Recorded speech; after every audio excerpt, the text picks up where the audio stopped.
Praise the Lord. സ്നേഹമുള്ളവരെ, വിശുദ്ധ യോഹന്നാൻ്റെ സുവിശേഷം 5-ാം അധ്യായം 38-ാം തിരുവചനത്തിൽ ഇപ്രകാരമാണ് നാം കാണുന്നത്: അവിടുന്ന് അയച്ചവനെ വിശ്വസിക്കാത്തതുകൊണ്ട് അവിടുത്തെ വചനം നിങ്ങളിൽ വസിക്കുന്നില്ല.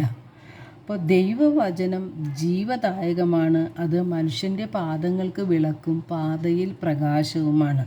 ഹെബ്രായർ 4:12 പറയുന്നുണ്ട്, ദൈവത്തിൻ്റെ വചനം സജീവവും ഊർജ്ജസ്വലവുമാണ്, ഇരുതല വാളിനേക്കാൾ മൂർച്ചയേറിയതും ആത്മാവിലും ചേതനയിലും മജ്ജയിലും സന്ധിബന്ധങ്ങളിലും തുളച്ചു കയറി ഹൃദയത്തിൻ്റെ വിചാരങ്ങളെയും നിയോഗങ്ങളെയും വിവേചിക്കുന്നതുമാണ്. അപ്പോൾ ഇരുതല വാളിനേക്കാൾ മൂർച്ചയേറിയ വചനം, ജീവദായകമായ വചനം, മനുഷ്യൻ്റെ പാദങ്ങൾക്ക് വിളക്കും പാതയിൽ പ്രകാശവുമായ വചനം, അതുപോലെ നമ്മുടെ ആത്മാക്കളെ രക്ഷിക്കാൻ കഴിയുന്ന വചനം നമ്മുടെ ഹൃദയത്തിൽ തങ്ങുന്നില്ല. എന്തുകൊണ്ടാണ് നാം ധാരാളം വചനം വായിച്ചിട്ടും വചനം കേട്ടിട്ടും നമ്മുടെ ഹൃദയത്തിൽ വചനം വസിക്കാത്തത്? അതിനുള്ള കാരണം തിരുവചനം തന്നെ പറയുന്നുണ്ട്. അവിടുന്ന് അയച്ചവനെ വിശ്വസിക്കാത്തത് കൊണ്ട് അവിടുത്തെ വചനം നിങ്ങളിൽ വസിക്കുന്നില്ല.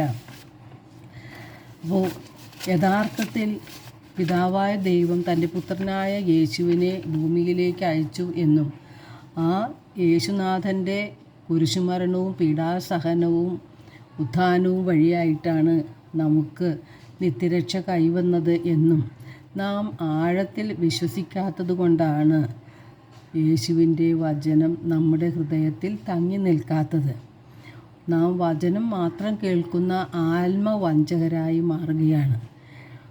യേശു പറയുന്നുണ്ട് വിശുദ്ധ യോഹന്നാൻ്റെ സുവിശേഷം 4-ാം അധ്യായം 24-ൽ, എൻ്റെ വചനം കേൾക്കുകയും എന്നെ അയച്ചവനെ വിശ്വസിക്കുകയും ചെയ്യുന്നവന് നിത്യജീവനുണ്ട്.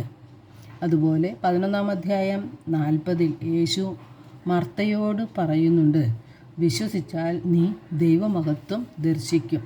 നമ്മുടെ ആത്മീയ ജീവിതത്തിൻ്റെ അടിത്തറ ദൈവത്തിലുള്ള വിശ്വാസമാണ്. വിശുദ്ധ കുർബാനയിൽ സജീവനായി യേശു വസിക്കുന്നു. എന്നാൽ ആ വിശ്വാസം നമുക്കില്ലെങ്കിൽ നാം പള്ളിയിൽ പോകുന്നത് കൊണ്ടോ വിശുദ്ധ കുർബാനയിൽ സംബന്ധിക്കുന്നത് കൊണ്ടോ യാതൊരു പ്രയോജനവും നമുക്കില്ലാതായി മാറും. അതുപോലെ കുമ്പസാരത്തിലൂടെ നമ്മുടെ പാപങ്ങൾ ഏറ്റുപറയുമ്പോൾ യേശു നമ്മുടെ പാപങ്ങൾ ക്ഷമിക്കും എന്ന് നാം വിശ്വസിക്കുന്നില്ല എങ്കിൽ കുമ്പസാരം കൊണ്ട് യാതൊരു അർത്ഥവുമില്ലാതെ മാറും. അപ്പോൾ നമ്മുടെ ദൈവത്തിലുള്ള വിശ്വാസമാണ് നമ്മുടെ ജീവിതത്തെ ധന്യമാക്കി മാറ്റുന്നത്. ഈ ലോക ജീവിതത്തിനപ്പുറം ഒരു ജീവിതമുണ്ട് എന്ന് നാം മനസ്സിലാക്കുന്നില്ലെങ്കിൽ നമ്മുടെ ഈ ലോക ജീവിതം ദൈവീക മഹത്വത്തെ അല്ലെങ്കിൽ നമ്മുടെ ആത്മാവിനെ രക്ഷിക്കാൻ പറ്റിയ രീതിയിൽ ഒരു ജീവിതം നാം നയിക്കുകയില്ല. അപ്പോൾ നമ്മുടെ വിശ്വാസമാണ് നമ്മെ മുന്നോട്ട് നയിക്കുന്നത്. നമുക്കൊരു നിത്യജീവനുണ്ടെന്നും ഈ ലോകത്തിലെ ജീവിതത്തിൻ്റെ രീതി അനുസരിച്ചാണ് നമുക്ക് നിത്യജീവൻ നമുക്ക് ലഭിക്കുന്നതെന്നും നമ്മുടെ ജീവിതത്തിലുള്ള തെറ്റുകളും കുറ്റങ്ങളും നാം പരിഹരിച്ച് കുമ്പസാരം എന്ന കൂദാശയിലൂടെ പാപങ്ങൾ ഏറ്റുപറഞ്ഞ് യേശുവിനെ സ്വീകരിച്ച് നമ്മുടെ ജീവിതത്തെ ധന്യമാക്കുമ്പോഴാണ് നമുക്ക് നിത്യജീവൻ പ്രാപിക്കാനായിട്ട് കഴിയുന്നത്. യേശുവിൽ വിശ്വസിക്കുമ്പോഴാണ് യേശുവിൻ്റെ വചനങ്ങൾ നമ്മുടെ ഹൃദയത്തിൽ തങ്ങി നിൽക്കുന്നത്. ഹൃദയത്തിൽ വചനം സൂക്ഷിക്കുമ്പോഴാണ് പാപത്തെ ഉപേക്ഷിക്കാനായിട്ട് നമുക്ക് സാധിക്കുന്നത്.